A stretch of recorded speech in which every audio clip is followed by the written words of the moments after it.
Assalamualaikum warahmatullahi wabarakatuh. Selamat datang kembali mahasiswa di channel video saya. Pada video kali ini saya akan membahas materi lanjutan terkait dengan uji kualitatif lipid.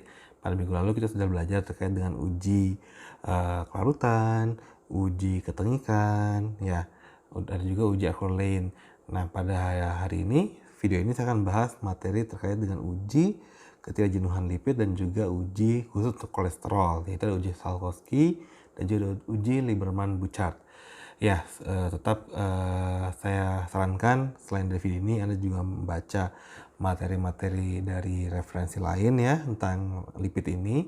Jadi tidak sempit dan juga Anda bisa memahami lebih dalam lagi terkait dengan prinsip yang terjadi di belakang reaksi tersebut gitu ya. Oke, tanpa panjang lebar langsung masuk ke materinya. Nanti kalau ada yang tanyakan bisa tanyakan di saat diskusi praktikum ataupun komentar di bawah. Yuk kita masuk ke videonya. Oke, lipid kualitatif tes yang kedua, lanjutan dari yang minggu sebelumnya. Jadi di sini kita bahas terkait khususnya dengan kolesterol ya. Langsung masuk saja. Jadi kolesterol, apa itu kolesterol? Kolesterol itu merupakan contoh dari steroid ya. Jadi steroid itu merupakan golongan dari lipid yang memiliki 4 cincin yang saya bertumpuk seperti lihat di sini ya. Ini ada 4 cincin di sini yang bertumpuk ya, dan masing-masing cincin itu ada yang memiliki rantai pendek, contoh kayak gini ya. Nah, kolesterol ada ujungnya ol, tentu ada alkohol, ada hidroksilnya, ada gus alkoholnya di sini, OH-nya ya. Jadi kolesterol itu memiliki 4 cincin karbon yang terhubung dan adanya rantai hidrokarbon pendek di beberapa cincinnya. Nah, kolesterol ini esensial pada semua hewan. Kenapa tumbuhan tidak? Karena tumbuhan mensintesis fitosterol. Fitosterol berbeda dengan kolesterol ya. Jadi kolesterol itu disintesis dari hewan. Makanya tidak tepat kalau disebutkan minyak goreng banyak mengandung kolesterol. Kalau minyak goreng itu dari nabati, dari tumbuhan, minyak kelapa sawit itu nggak ada kolesterolnya. Yang ada fitosterol, dan itu tidak baik ya untuk tubuh ya. Nah, kolesterol ini dia esensial. Karena sebenarnya esensial karena kolesterol memang dibutuhkan oleh setiap tubuh, oleh setiap sel dalam tubuh. Setiap sel mensintesis sendiri kolesterol ya. Dan jadi memang anggapan kolesterol jahat itu ya itu tidak tepat. Yang lebih baik ialah kolesterol yang berlebihan dalam tubuh itu tidak baik bagi tubuh. Nah itu. Nah, kolesterol sendiri disintesis pada organ hati maupun sel lain bisa mensintesis juga ya. Dan juga merupakan prekursor untuk beberapa senyawa, contohnya hormon steroid. Ada testosteron, ada estradiol. Selain itu ada juga berfungsi pada penyusunan membran ya. Ada fosfolipid, ada kolesterol juga situ. Terus selain hormon ada juga ke vitamin yang itu terkait dengan kolesterol, sehingga kolesterol itu esensial. Di otak kita juga ada kolesterolnya, bantalannya itu dari kolesterol, sehingga tetap butuh asupan kolesterol ya. Bisa dari asupan makanan atau bisa juga sintesis dari dalam tubuh sendiri gitu. Oke, lanjut. Nah, kolesterol dalam darah itu berada pada bentuk namanya LDL dan juga HDL. Apa itu LDL, HDL? LDL ialah low density lipoprotein, sedangkan HDL ialah high density lipoprotein. Ya, ini semua penyusunnya sama, yaitu ada apoprotein, ada kolesterol bebas, fosfolipid, kolesterol ester, dan triacylglycerol. Hanya beda susunannya saja, berapa banyak komposisinya gitu ya. Nah, fungsinya apa? Fungsinya untuk masing-masing ini ada tentu berbeda ya. LDL banyak mengandung kolesterol ester. Dia membawa kolesterol ke organ-organ dalam tubuh.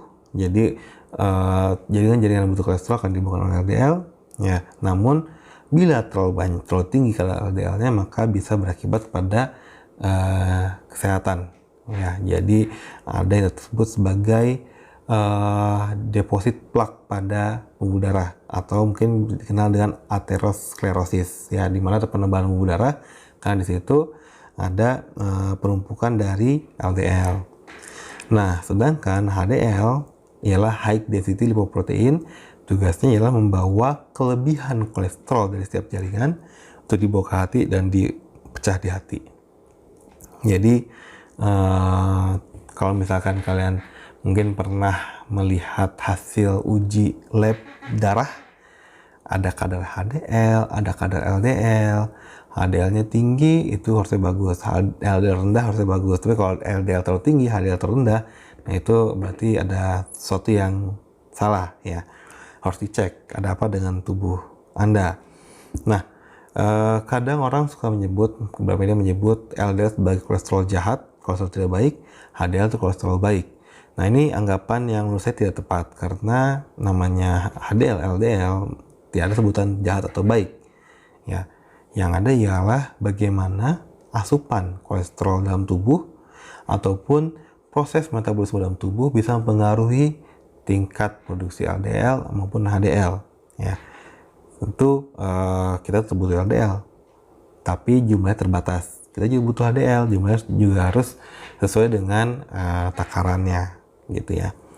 Sehingga setiap kali kita makan sesuatu perlu diingat apakah ini terlalu banyak lipidnya gitu, misalkan makan gorengan terus gitu ya, rebusannya sedikit, nah itu beresiko ya.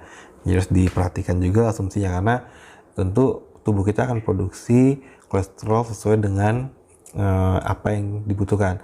Kalau kita makan banyak lemak, maka tubuh akan memperlambat atau mengurangi sintesis kolesterol, sehingga yang digunakan ialah kolesterol dari asupan makanan. Tapi kalau asupan makanannya terlalu tinggi, maka harus jadinya terlalu banyak kolesterol berada dalam tubuh, dan itu tidak baik. Ya, untuk orang dewasa dengan berat 68 kg, maka pada satu harinya disintesis sebanyak 1 gram kolesterol dalam tubuh, ya. Dan depositnya sekitar 30-an gram kalau saya tidak salah. Nah, sehingga kebayang kalau misalnya makan makanan yang fast food demikian, itu bisa ratusan gram kolesterol masuk dan dia beredar dalam tubuh, sehingga bila ada satu penumpukan plak, itu adalah akan makin nempel situ semua gitu ya. Jadi menumpuk, akhirnya penebalan di pembuluh darahnya terhambat dan jadi gejala stroke. Oke. Nah, untuk kualitatif tes yang kita kerjakan pada pertemuan ini ialah pertama dengan tes ketidakjenuhan. Ini sebenarnya menyambung ke minggu lalu di mana kita membahas asam lemak tidak jenuh dan asam lemak jenuh gitu ya. Dan ini bisa Anda lakukan sendiri di rumah. Caranya mudah. Anda siapkan sampel lipid dan juga siapkan iodin. Iodin dari contohnya betadin. Ya, betadin itu mengandung iodin. Nah, prinsipnya ialah adanya ikatan rangkap pada asam lemak, ya, itu dapat menangkap, jadi dia bisa menangkap iodin. Iodinnya akan menangkap pada ikatan rangkap, jadi ikatan rangkapnya terbuka dan dia akan menangkap iodinnya, begitu. Nah, semakin banyak iodin yang bisa diteteskan, jadi pas tetes iodin ke dalam saluran lipid, sampel lipid, terus digoyang-goyang gitu, iodin nanti pas tetes warna pink terus akan hilang. Nah, itu berarti iodinnya sudah ditangkap oleh asam lemaknya yang tidak jenuh. Nah, semakin banyak tetesannya, maka akan semakin banyak, berarti indikasinya adalah semakin tinggi kadar asam lemak tidak jenuh dalam larutan tersebut. Semakin sedikit tetesan iodinnya, jadi begitu tetes pink hilang, tetes pink hilang sampai suatu saat tetes pink dan dia nggak hilang-hilang, berarti sudah penuh, sudah jenuh asam lemaknya menangkap iodin. Nah, semakin sedikit tetesan dan langsung jenuh, berarti tandanya sedikit kadar asam lemak tidak jenuh pada sampel lipid tersebut. Ya, itu prinsipnya untuk yang tes ketidakjenuhan. Nah, tes berikutnya ialah tes untuk kolesterol, yaitu pertama ya Salkowski. Di sini tes ini khusus untuk kolesterol, di mana kolesterol akan bereaksi dengan asam sulfat pekat. Ya, bereaksi di sini asam sulfatnya akan menarik molekul air, jadi dia agen pendehidrasi. Ya, jadi terdehidrasilah si molekul kolesterolnya, 2 kolesterol diambil airnya, lalu membentuk beta kolestradian. Ya, kolesterol DN kalau nggak salah itu namanya, dan dia akan memberikan warna merah. Jadi di adanya layer atasnya merah dan di bawahnya itu hijau, bikolestadian namanya ya. Ya itu, jadi warna merahnya itu menunjukkan adanya kolesterol. Itu untuk uji Salkowski. Dan uji terakhir ya uji Lieberman-Bouchard. Nah di sini sama seperti kolesterol, bedanya prinsipnya di sini ialah kolesterol bertindak seperti alkohol. Karena kolesterol kan ada hidroksilnya, gugus OH-nya. Nah itu bereaksi dengan asam yang pekat. Dia akan membentuk kompleks senyawa yang berubah warna, pertama dari pink atau merah dan perlahan berubah menjadi ungu, biru sampai akhirnya menjadi hijau pekat. Nah, uji Lieberman-Bouchard ini spesifik kolesterol dan lebih spesifik dibanding Salkowski gitu. Jadi ini uji yang cukup sederhana kalau tadi, tapi memang harus menggunakan asam pekat ya. Itu bisa dilakukan di rumah. Ya, itu tadi materi terkait dengan uji lipid lanjutan, ada uji kejenuhan, uji Salkowski, dan uji Lieberman-Bouchard untuk kolesterol. Jadi kita sudah membahas total ada 6 uji dengan minggu lalu ya. Nah, tetap Anda harus membaca materi-materi, maksudnya referensi lain dari yang ada. Jangan hanya terpaku pada satu referensi, sehingga Anda bisa membaca lebih banyak dan mengetahui lebih detail prinsip yang terjadi di belakang reaksi tersebut ya. Bila ada yang ingin tanyakan, silakan diskusikan pada praktikum ataupun Anda bisa bertanya juga di kolom komentar ya. Semoga materi bermanfaat dan kita bertemu lagi pada konten berikutnya. Terima kasih. Wassalamualaikum warahmatullahi wabarakatuh.